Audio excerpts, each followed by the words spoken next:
Bonjour et bienvenue sur cette vidéo consacrée à Notre-Dame de Paris de Victor Hugo, publiée en 1831.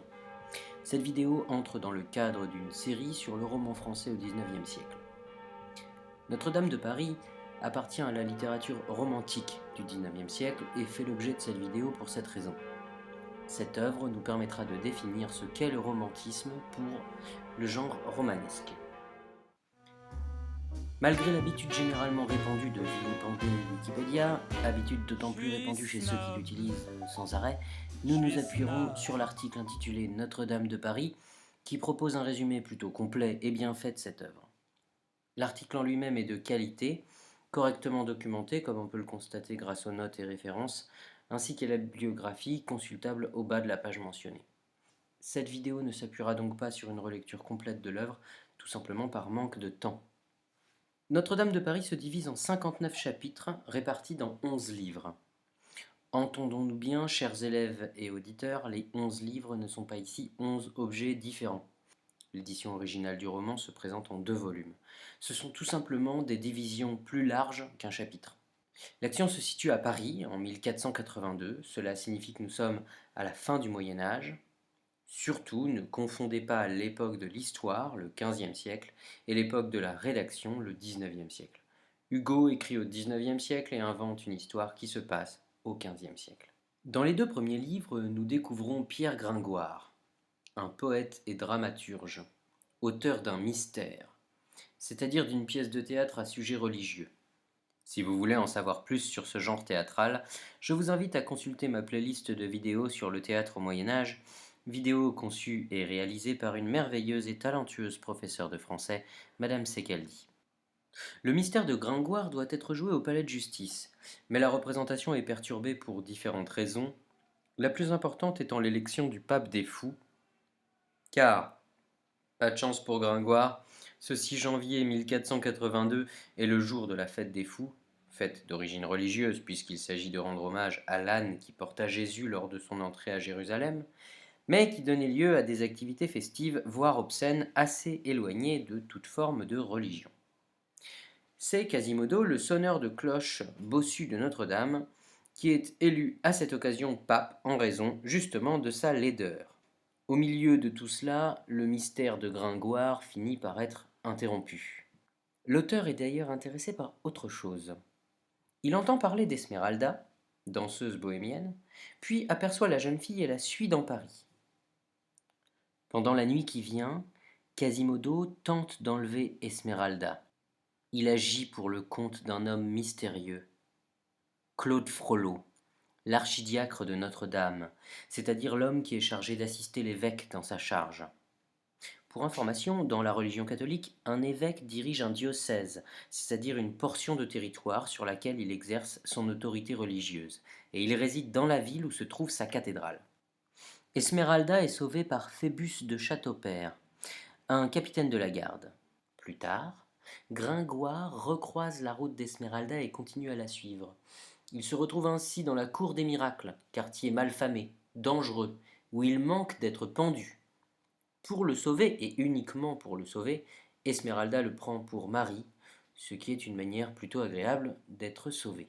Dans le livre 3, Victor Hugo, comme à son habitude dans ses romans, se livre à une longue digression sur Notre-Dame de Paris, et sur Paris en général, au Moyen Âge.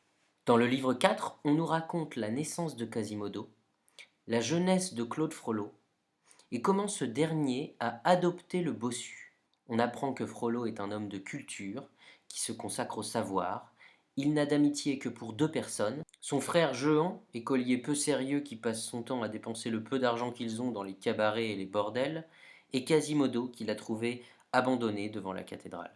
Frollo n'a jamais été intéressé par les femmes et n'aime pas les bohémiens. Au livre 5, on assiste à une conversation entre Frollo, le médecin du roi, et un mystérieux personnage qui se révélera ensuite être le roi Louis XI lui-même. La discussion porte notamment sur l'invention de l'imprimerie.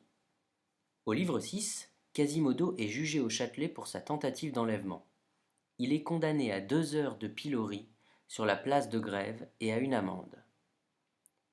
Sur la place en question se trouve une cellule où vit sœur Gudule. Près de cette cellule, des femmes discutent. une dénommée Mahiette raconte l'histoire de Paquette, surnommée la Chante Fleurie, dont la petite fille a été enlevée par des bohémiens quand elle était encore un bébé et remplacée par un bossu, Quasimodo. Cette Chante Fleurie serait devenue folle à cause de la perte de son enfant. Mahiette pense que Sœur Gudule, qui déteste les bohémiens, n'est autre que Chante Fleurie, la mère d'Esmeralda. Après cette conversation, Quasimodo est amené en place de grève et subit son supplice, adouci par Esmeralda qui lui donne à boire. Le livre 7 commence plusieurs semaines plus tard. Esmeralda danse devant la cathédrale et Gringoire, qui est devenu un truand, donne un spectacle de jonglage. La foule regarde Esmeralda. Phébus de Châteaupers, depuis la maison de sa fiancée Fleur de Lys, maison qui fait face à Notre-Dame, et Frollo, du haut des tours du bâtiment, font de même. Phébus fait entrer Esmeralda chez Fleur de Lys, qui en devient mortellement jalouse, d'autant plus quand elle constate qu'Esmeralda a dressé sa chèvre à disposer des lettres pour former le nom de Phébus. Et oui, chez Victor Hugo, les chèvres savent écrire. Frollo, quant à lui, accoste Gringoire pour en apprendre plus sur Esmeralda et découvre qu'elle est amoureuse de Phébus, ce qui le rend très jaloux. Un soir, il voit son frère Jehan parler avec Phébus. Ce dernier n'est pas amoureux d'Esmeralda, mais veut juste passer une nuit avec elle. Ah, les hommes, créatures faibles et décevantes. Frollo les suit jusque dans un cabaret où Jehan finit ivre-mort. Phébus quitte alors Jehan pour rejoindre Esmeralda avec qui il a rendez-vous. Frollo l'aborde et lui demande s'il peut assister à leurs ébats moyennant finance, ce qui, rassurez-vous, n'est pas une activité habituelle pour un archidiacre. Phébus accepte, mais Frollo le tue au moment où Esmeralda va céder à ses avances. Au livre 8, Esmeralda est arrêtée et jugée pour le meurtre de Phébus. Elle est en plus accusée de sorcellerie. Quand elle apprend que Phébus est mort, ce qui est faux, elle est désespérée et avoue tout sous la torture. Frollo vient la voir et lui avoue son amour, mais elle le repousse. En fait, Phébus n'est pas mort, mais il ne veut rien faire pour aider Esmeralda, de peur de salir sa réputation et ruiner son futur mariage. Quelques jours après, Esmeralda est amenée sur le parvis de Notre-Dame pour être pendue. Elle voit Phébus vivant, l'appelle, mais il s'enfuit. Désespérée, Esmeralda se résigne à mourir quand Quasimodo intervient et l'emporte dans l'église où le droit d'asile la met à l'abri. Au livre 9, Quasimodo veille sur Esmeralda et essaie de la convaincre que l'apparence physique ne fait pas tout et que Phébus n'est pas amoureux d'elle.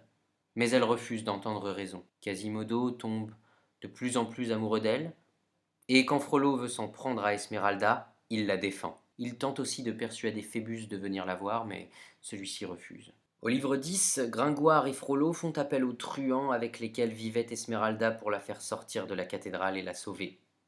Jehan meurt dans l'affaire. Enfin, au livre 11, Frollo déclare à nouveau son amour à Esmeralda, mais celle-ci le rejette toujours. Furieux, il la livre à Sœur Gudule en attendant que les forces de la justice viennent la chercher. Celle-ci a tout juste le temps de reconnaître en elle sa fille Agnès, enlevée 15 ans plus tôt, comme on pouvait le deviner d'après l'histoire de Mahiette au livre 6. Les sergents de la ville arrivent et la pendent. Quasimodo, fou de rage, précipite Frollo du haut de Notre-Dame et lui-même se laisse mourir avec le cadavre d'Esmeralda.